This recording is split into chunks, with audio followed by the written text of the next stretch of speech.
जय हनुमान ज्ञान गुण सागर, जय कपीस तिहुँ लोक उजागर। जय श्री राम।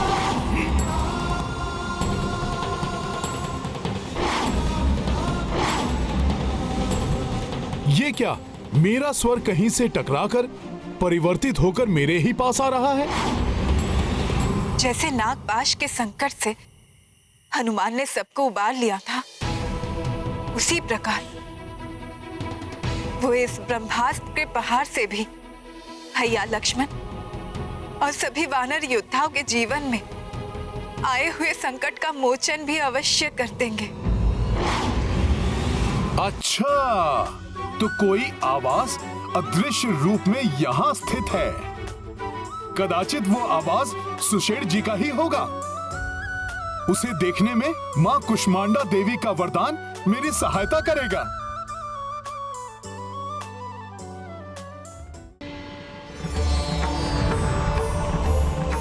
हे माता कुष्मांडा, मुझे अदृश्य को देखने की शक्ति का वरदान आपने दिया था। आज मुझे उस वरदान की आवश्यकता है। मुझ पर कृपा करें माता। हे माता गौरी, हनुमान पर कृपा करें, उनकी सहायता करें माता।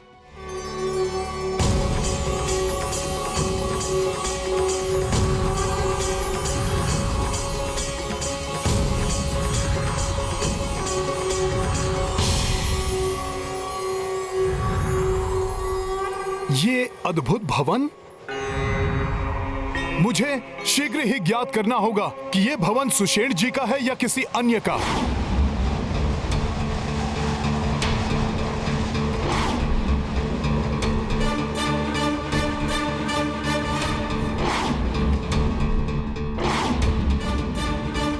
ये वैज्ञानिक यंत्र, स्वर्ण पात्रों में भरी हुई भस्म, अवश्य ही ये लंका के राजवैद्य सुषेण जी का आवास है।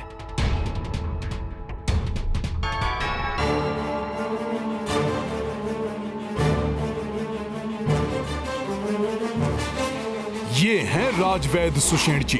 प्रतीत हो रहा है जैसे बहुत ही शीघ्रता में ये कोई औषधि बना रहे हैं।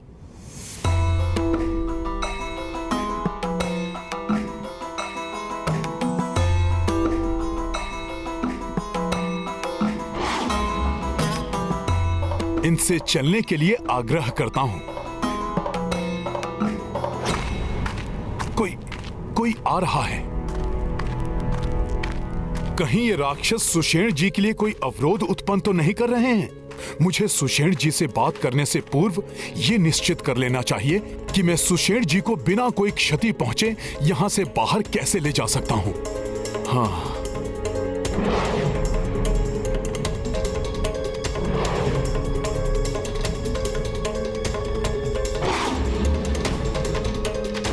ये राक्षसी सेना सुषेण जी का भवन घेरे हुए हैं। मेरा अनुमान सत्य था। इन्हें ज्ञात हो गया है कि मैं सुषेण जी को लेने यहां आया हूं। युवराज के द्वारा चलाए गए ब्रह्मास्त्र का प्रभाव भले ही अभी कुछ भी ना हुआ हो, किंतु भविष्य में उसके परिणाम अवश्य आने वाले हैं। मुझे अग्रिम रूप से उसके लिए औषधि तैयार करनी ही होगी। सुनो मेरे राक्षसवीरों, वानरता सब सतर्क रहना।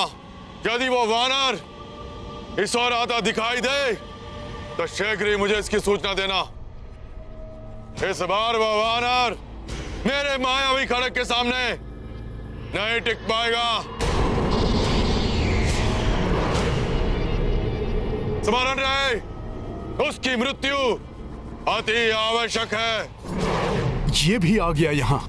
अब तो सुषेण जी से आग्रह करने से बात बिगड़ सकती है। वो राक्षसों को मेरे बारे में बता सकते हैं और इन राक्षसों से निपटने में व्यर्थ ही समय नष्ट हो जाएगा। वहाँ प्रभु भी व्याकुलता से मेरी प्रतीक्षा कर रहे होंगे। आशा है हनुमान जी सुषेण को लाने में अवश्य सफल होंगे। अन्यथा यदि मेरे लक्ष्मण के साथ कुछ अनर्थ हो गया तो भविष्य में कोई भी अनुज भाई अपने ज्येष्ठ भाई की सेवा करने में स्वयं को इस तरह प्रस्तुत नहीं करेगा। ऐसा मत सोचिए प्रभु, हनुमान अवश्य आएंगे। हाँ प्रभु, भ्राता लक्ष्मण के जीवन की रक्षा के लिए हनुमान वैद्य सुषेण को लेकर अवश्य आएंगे। आज ही यदि भ्राता रावण भी उनके मध्य आए तो हनुमान को रोक नहीं पाएंगे। मेघनाद, तुम तो क्या, तुम्हारा पिता रावण भी हनुमान को रोक नहीं पाएगा। लक्ष्मण जी की रक्षा के लिए ये रामदूत हनुमान सुषेण जी को लेके ही जाएगा। जय श्री राम।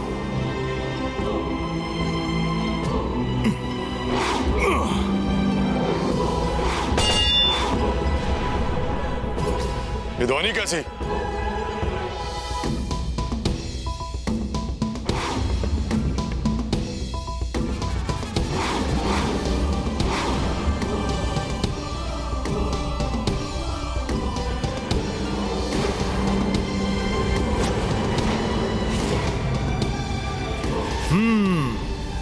तो मेरी युक्ति काम कर ही गई। सारे मूर्ख राक्षस उसी ओर बढ़ लिए।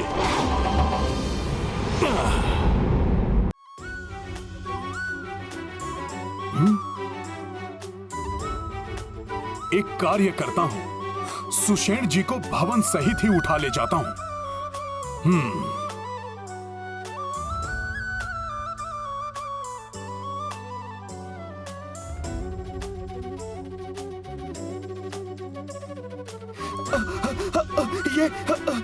ये अकस्मात इतनी तीव्र गति से भूकंप कैसे आ रहा है? युवराज मेघनाद, वानर तो उस ओर है।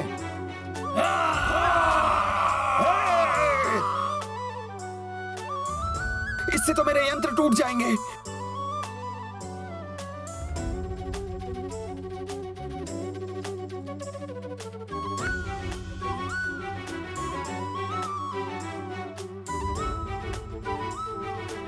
जय श्री राम। वानर! काका कुंभकर्ण के हाथों से तो जीवित बच निकले थे लंका से, किंतु इस बार मेरे मायावी खड़ग से नहीं बच पाओगे तुम।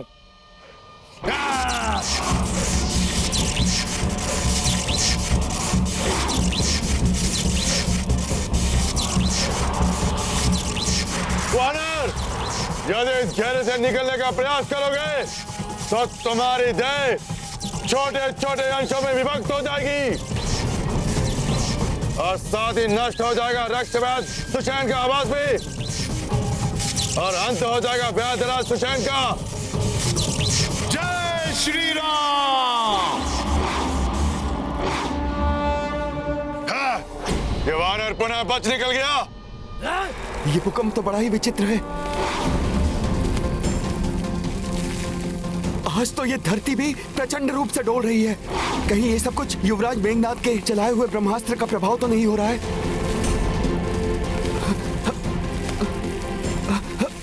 ये क्या?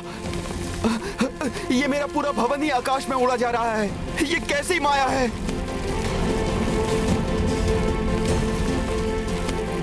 ये वानर, तुम वही हनुमान हो ना जिसने लंका का दहन किया था? हाँ वैद्यराज सुषेण जी, प्रणाम। किंतु मैंने तुम्हारा और तुम्हारे उस वनवासी राम का कुछ भी अहित नहीं किया है। फिर तुम मेरा भवन क्यों उखाड़ ले आए? किस अपराध का दंड दे रहे हो मुझे?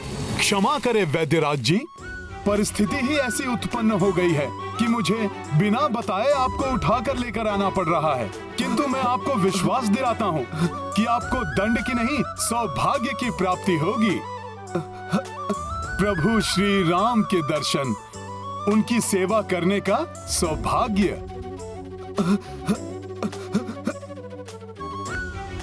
उनके अनुज लक्ष्मण जी का जीवन संकट में है।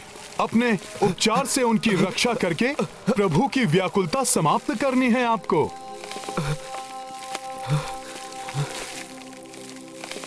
जय श्री राम। अब ये वानर भवन ही उखाड़ कर ले चला। जब भी ये वानर लंका में आता है कुछ ना कुछ तोड़ फोड़ करके ही जाता है। क्या बला है ये वानर, वश में भी नहीं आता। इस वानर के रहते हुए हमारी कोई भी युक्ति सफल नहीं हो सकती। पिताश्री, पुनः अपनी पराजय गाथा मत सुनाओ मुझे। सब कुछ ज्ञात है। वो तुच्छ वानर पुनः तुम्हारे नेत्रों में धूल झोंक कर चला गया। अब उसके नेत्रों में ऐसी धूल झोंकूंगा मैं कि अपने नेत्रों को मलने के अतिरिक्त और कुछ नहीं कर सकेगा वो तुच्छ वानर।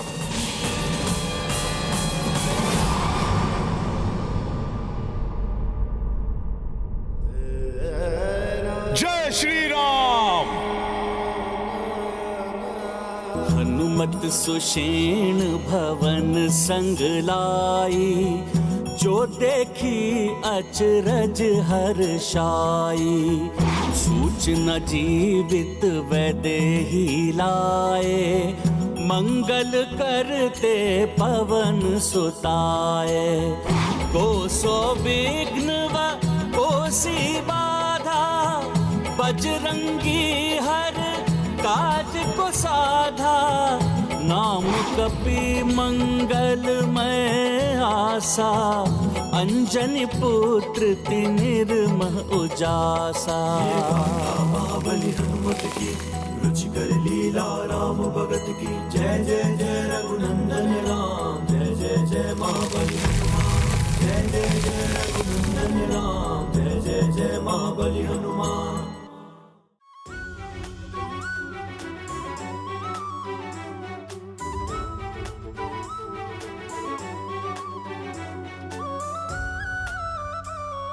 प्रभु प्रभु प्रभु प्रभु प्रभु, माता सीता जीवित हैं।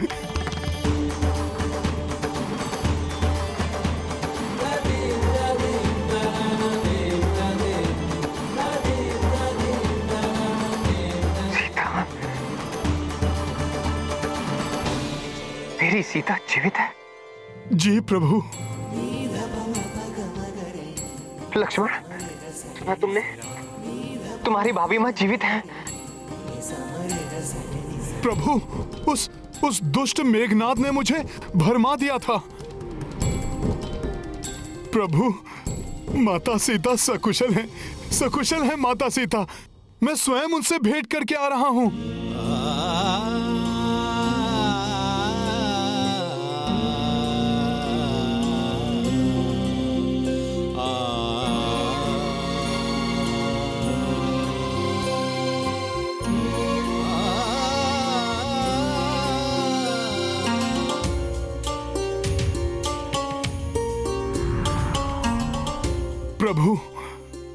प्रभु मुझे क्षमा कर दीजिए। मैं माता के उस माया रूप को देखकर अपने सुध-बुध गंवा बैठा था। मेघनाद की माया को सत्य मानकर घोर कष्टदायी समाचार सुनाया था मैंने आपको। प्रभु, मैंने आपको कितनी पीड़ा दी, मुझे क्षमा कर दीजिए प्रभु। नहीं हनुमान, दुखी मत हो। मैं भी तो भ्रमित हो गया था ना। ऐसा असीम स्नेह के कारण होता है। तुम असीम मातृ प्रेम के कारण भ्रमित हुए और मैं पत्नी प्रेम के कारण।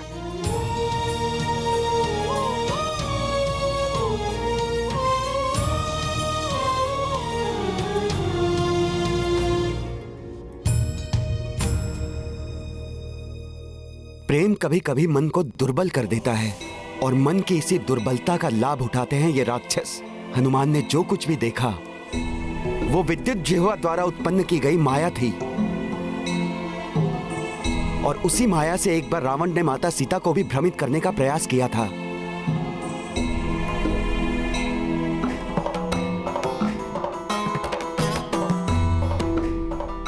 प्रभु, यही है वैद्यराज सुषेण जी। प्रणाम वैद्य जी। और सुषेण जी, ये हैं। सूर्य को किसी भी परिचय की आवश्यकता नहीं होती हनुमान। प्रभु के श्रीमुख मंडल का तेज स्वयं उनका परिचय दे रहा है। रक्ष वैद्य सुषेण का प्रणाम स्वीकार करे प्रभु। सुषेण जी, ग्रहण लग गया है सूर्य। मेरा तेज तो मेरे अपनों से ही था, किंतु अनुज, लक्ष्मण और इन सब की ऐसी दशा ने ग्रस लिया है मेरे तेज को।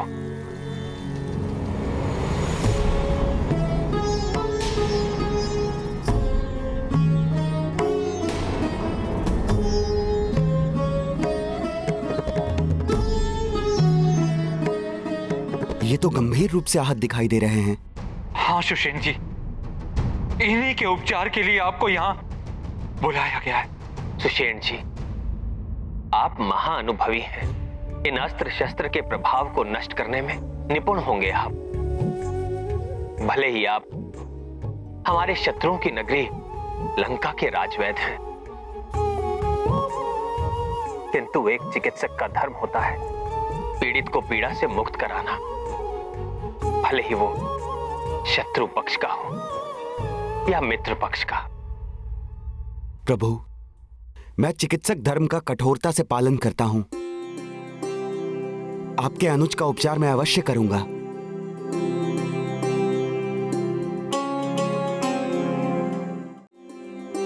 सुषेण जी, आप मेरे लक्ष्मण को इस भयंकर अवस्था से शीघ्र ही उबार लीजिए, जिससे हम इन्हें भी इनकी भाभी मां की कुशलता का शुभ समाचार सुनाकर हम सब आनंद उत्सव मनाएं।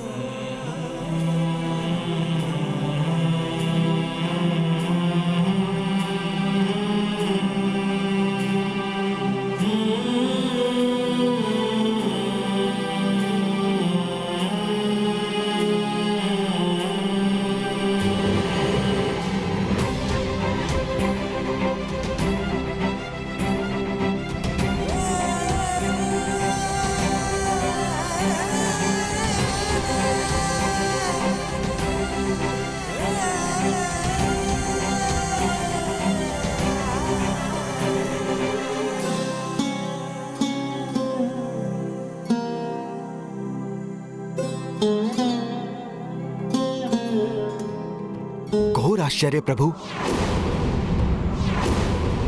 जिस ब्रह्मास्त्र के प्रहार से लंका समेत समस्त पृथ्वी में महाविनाश मच सकता था, उसका प्रभाव इतना सीमित कैसे हो गया? बिना किसी दैवीय शक्ति की सहायता के यह संभव नहीं हो सकता। उस ब्रह्मास्त्र का प्रभाव कम हो गया है, इसीलिए कुमार लक्ष्मण सहित अन्य वानर योद्धाओं का उपचार किया जा सकता है।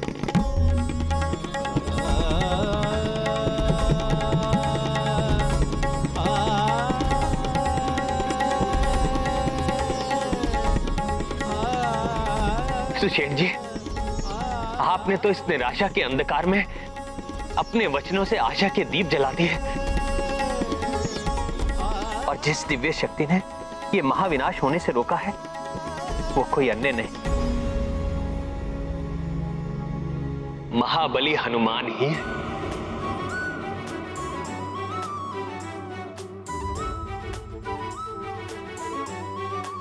जिस वानर ने ब्रह्मास्त्र जैसे महाविनाशकारी अस्त्र को अपने सीने से रोक के उसके प्रभाव को न्यूनतम कर दिया हो, अब उसे किस अस्त्र से परास्त किया जा सकता है महाराज? तुमने क्या मुझे मेघनाथ समझ रखा है?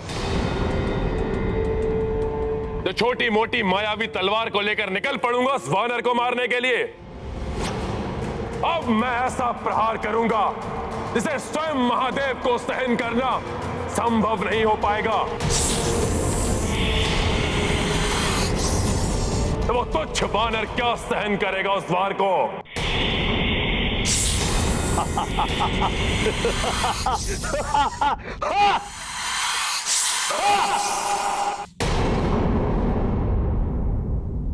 मुझ में ब्रह्मास्त्र का वार सहने की शक्ति कहां है? मेरी शक्ति तो स्वयं प्रभु श्री राम है। इनका नाम, इनकी भक्ति है। इन्हीं की कृपा से मुझ में ये सामर्थ्य आया है। मेरे समस्त कार्य प्रभु श्री राम जी के शुभ आशीष से ही संपन्न होते हैं।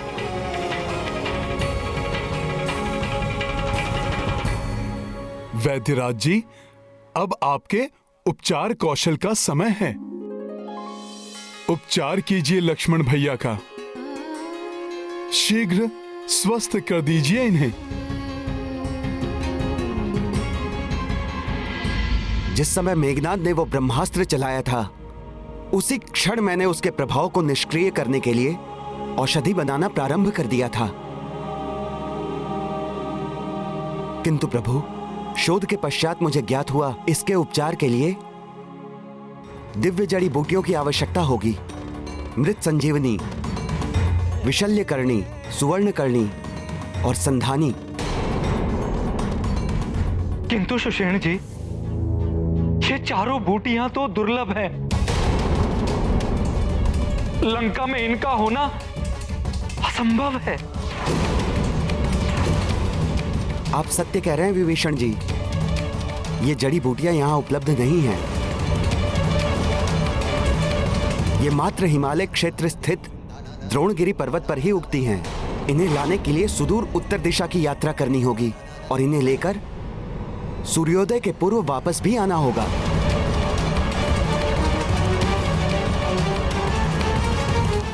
एक सच्चा भक्त ही ईश्वर के प्रति पूर्ण समर्पण से उनके सेवा के लिए तत्पर रह सकता है।